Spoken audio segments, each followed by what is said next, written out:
पाकिस्तान तहरीक इंसाफ की हुकूमत को 3 साल मुकम्मल हो चुके हैं और बताया जा रहा है कि कल वज़ीर आज़म इमरान खान अपनी हुकूमत की 3 साला कारकर्दगी को मुल्क के अवाम के सामने रखेंगे। इस बारे में बड़ी तैयारियां की गई हैं, खुसूसी टीमें तश्कील दी गई हैं। मुल्क में कुछ मखसूस मकामात पर बड़ी स्क्रीन्स लगाकर आवाम को प्राइम मिनिस्टर का वो खिताब दिखाया जाएगा ताकि वो आवाम को बता सकें कि इन 3 सालों में इस हुकूमत ने अब तक इस मुल्क के लिए और इस मुल्क के आवाम के लिए किया क्या है। बहुत से अच्छे काम इस हुकूमत में किए गए हैं, जिसमें ज़ाहिर एक एहसास प्रोग्राम है, बहुत सारी पनागाहें खोली गई, बहुत सारे लंगर खाने शुरू किए गए। क्लाइमेट चेंज को लेकर इस हुकूमत ने बड़ा ज़बरदस्त काम किया, लेकिन बहुत सारे काम ऐसे भी हैं जो इस हुकूमत के लिए एक चैलेंज के तौर पर अभी भी अपनी जगह पर मौजूद हैं। ख़ास तौर पर महंगाई, जो इस हुकूमत का हुकूमत बनने के बाद से पहले दिन से एक बहुत बड़ा चैलेंज है। अभी तक ये हुकूमत महंगाई पर काबू पाने में एक गरीब को वो मेयार ज़िंदगी जिसका वो हक़ रखता है और आसानी के साथ अपनी ज़िंदगी गुजार सके, वो सहूलत देने में अभी तक ये हुकूमत नाकाम है।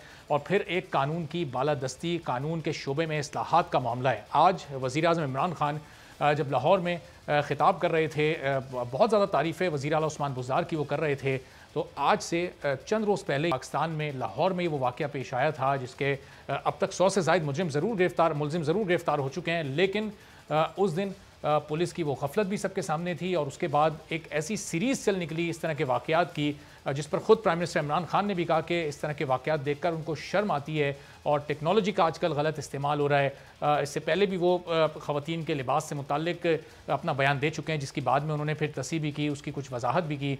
लेकिन ये सारे मामलात पंजाब में ही हो रहे हैं और वज़ीर आला पंजाब की प्राइम मिनिस्टर इमरान खान बहुत ज़्यादा तारीफ़ करते हैं, लेकिन इस तरह के वाक़यात होना भी एक सवालिया निशान है। इसी सिलसिले में एक पोल भी बोल न्यूज़ की जानिब से ट्विटर पर करवाया गया और ये सवाल पब्लिक के सामने रखा गया कि ख़वातीन और बच्चों के साथ जो जिनसी हरासगी है इसकी बुनियादी वजूहात क्या हैं। जो 4 ऑप्शंस उनके सामने रखे गए, उसमें एक था शऊर की कमी, एक था टेक्नोलॉजी का गलत इस्तेमाल, एक ये था कि कानून की कमज़ोरी का इसकी वजह है, और चौथा ऑप्शन था कि शादी में ताख़ीर। तो सबसे ज़्यादा 47% लोगों ने जो ट्विटर पर मौजूद होते हैं, उन्होंने 47.2% ये कहा कि कानून की कमज़ोरी इसकी वजह है, सज़ा और जज़ा का निज़ाम नहीं है। कानून इतना कमज़ोर है कि लोगों को ऐसे वाक़यात करने की आगे हौसला अफजाई उनकी होती है। जिस तरह अभी 2 रिक्शा ड्राइवर्स को जब गिरफ़्तार किया गया तो उसमें से एक रिक्शा ड्राइवर पहले से सज़ा याफ्ता था और बड़ी आसानी के साथ वो छूट गया और फिर इस तरह के वाक़यात में मुलव्विस पाया गया और दोबारा वो गिरफ़्तार हुआ है। तो कैसे इस तरह के लोग छूट जाते हैं? तहरीक इंसाफ की हुकूमत ने इन 3 सालों में इस मामले पर कितना काम किया है, ये और दीगर मौज़ूआत पर बात करेंगे। ज़रताज गुल साहिबा, पाकिस्तान तहरीक इंसाफ वज़ीर माहौलियात, हमारे साथ मौजूद हैं। ज़रताज साहिबा, बहुत शुक्रिया प्रोग्राम के लिए आपने वक्त निकाला है। सबसे पहले तो 3 साल कारकर्दगी आवाम के सामने रखनी थी, पहले आशूर की वजह से उसको थोड़ा डिले किया गया, फिर आज भी पेश नहीं हो सकी, अब कल पेश होने जा रही है। बड़े इंतजाम किए गए हैं।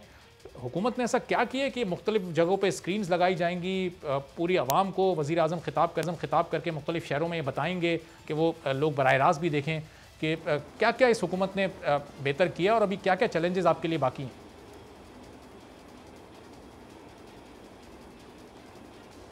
Thank you Arbab, thank you for inviting me. बिल्कुल ठीक कहा आपने। यौम आशूरा की वजह से हम लोगों ने अपनी जो 3 साल परफॉर्मेंस थी वो हम लोगों ने थोड़ी डिले की और कल आप समेत तमाम मीडिया चैनल्स को और तमाम उसको आवाम को जो प्राइम मिनिस्टर इमरान खान है वो इसका एक इनाग्रेशन करेंगे और पूरी आवाम को, कौम को एतमाद मिलेंगे कि 3 साल हमारी कारकर्दगी है क्या। जहाँ तक आपने ये बताया कि क्यों इतने ज़ोर और शोर से प्राइम मिनिस्टर साहब इस बात को बताएंगे, देखिए अरबाब, जो हुकूमतें होती हैं वो अपनी परफॉर्मेंस पे चलती हैं और जो इलेक्टेड हुकूमतें होती हैं, प्राइम मिनिस्टर इमरान खान ने और हमारी हुकूमत ने या हमारी जो वो है पार्टी, और इसने 1,70,00,000 वोट लिया है और वो हमने इसलिए लिया है कि लोगों का ये एतमाद है और ये एतमाद बढ़ता है और ये एतमाद बढ़ना चाहिए। हम अकाउंटेबल हैं, हम कोई ज़िले सुबहानी नहीं है कि अपने आप को अकाउंटेबिलिटी के लिए पेश न करें।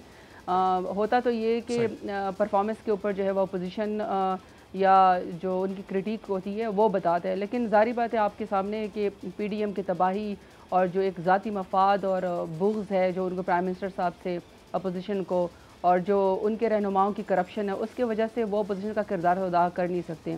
लेकिन प्राइम मिनिस्टर इमरान खान में ये क्वालिटी है कि वो ख़ुद को एहतसाब के लिए पेश करते हैं।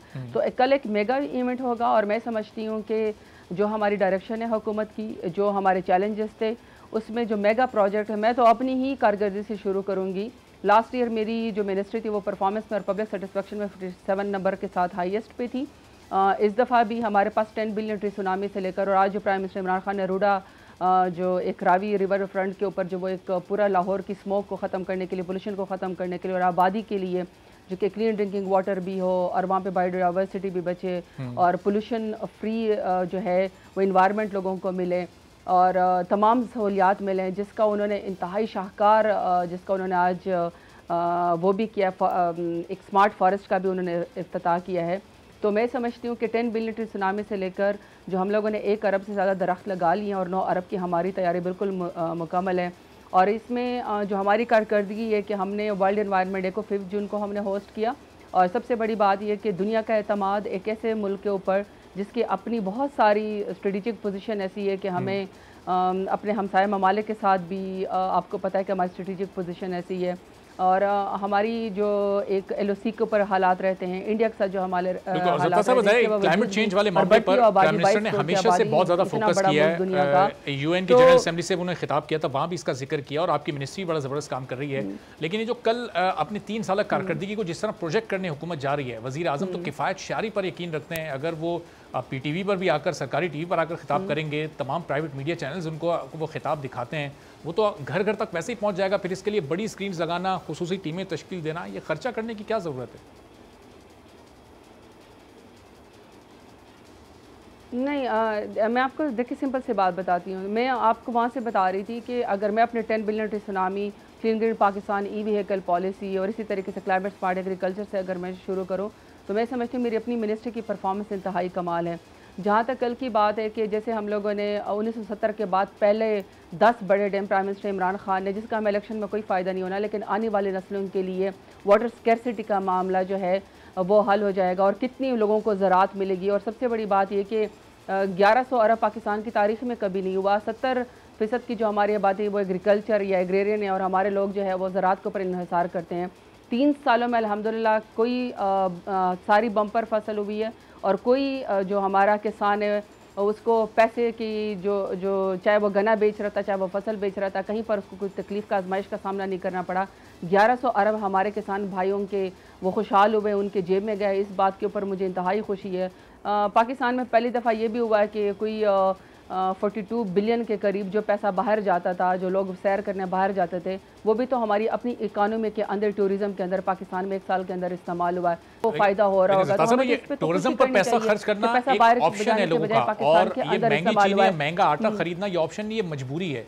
ये इसमें जो डबल पैसा लोगों की जेब से निकला है, ये मजबूरी के तहत निकला है। टूरिज्म पर कोई घूमने जा रहा है, वो पैसा खर्च कर रहा है, वो उसके ऑप्शन पर है, उसके पास इजाफी पैसा है तो वो खर्च कर सकता है। तो ये फ़र्क है दोनों में। नहीं, वो अरबाब इस तरह इसको ना डिबेट को थोड़ा स्क्वीज़ कर लेते हैं ना। देखिए बात ये है कि प्राइम मिनिस्टर साहब जो हैं, आपने कल की इवेंट की बात की कि अगर पीटीवी से दिखा देते, पीटीवी से ही दिखा रहे हैं, इन्फॉर्मेशन मिनिस्ट्री ही इसको ऑर्गेनाइज़ कर रही है और फवाद चौधरी साहब ही इसके मेज़बान हैं। जहाँ तक स्क्रीनों की बात है, जहाँ तक उसकी बात है, उसका कोई पाकिस्तान के पैसे से कोई ताल्लुक़ नहीं है, गवर्नमेंट के ऊपर कोई इसका बोझ नहीं है। आपको तो इस बात के ऊपर सोचना चाहिए। मैं समझती हूँ कि आप लोगों ने, मीडिया ने बड़ा अच्छा इस बात को किरदार अदा किया है कि देखिए ना, जब जरदारी जो है, जब प्रेसिडेंट थे तो प्रेसिडेंट हाउस का 3.5 बिलियन के करीब जो है वो खर्चा था और उनके उसमें कैंप हाउस, लड़काना वगैरह के भी शामिल थे। यानी सालाना टैक्स पेयर के पैसे का कोई 3.5 बिलियन का जो है वो हमारी जेब से जाता था उनके शाही खर्चों के ऊपर। जब नवाज शरीफ साहब जो है वो प्राइम मिनिस्टर थे तो उनका 4 कैंप हाउसेस थे और प्राइम मिनिस्टर ऑफिस का खर्चा वो भी कोई 3.5 बिलियन के करीब था। सब्सक्राइब करें और बेल दबाएं ताकि कोई खबर रह न जाए।